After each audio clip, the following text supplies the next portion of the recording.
New recruits to the Peshmerga army in northern Iraq, loyal to the Kurdistan Regional Government or KRG. Their troop numbers, budget and role, sources of tension with Baghdad. A standing army of 100,000 troops with 90,000 former fighters and reservists. That requires a big budget, millions and millions of dollars a month. The KRG foots the bill, but it wants the federal government to take over the costs of maintaining the Peshmerga army in line with existing agreements. We have already agreed that the budget should be paid by the federal government, but Baghdad argues the size of the force is too big and it would cost too much. For Kurdish officials, these troop numbers are needed to guard the mountainous region and preserve security. But the Peshmerga used to be a militia, and in the eyes of some Arabs, they continue to act like one when they enter disputed areas.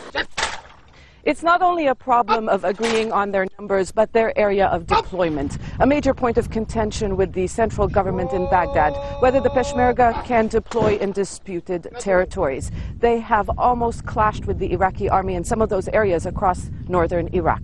Khanaqin district was one of them.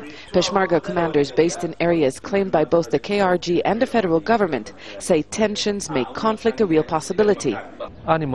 Tensions erupted when the Iraqi army wanted the Peshmergas out of Khanaqin. To avoid conflict, we left the area but maintained checkposts around it.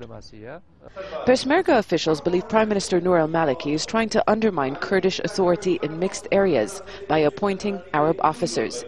Many of them, they claim, served under Saddam Hussein. Until 2003, Colonel Abdel Amir was with Saddam.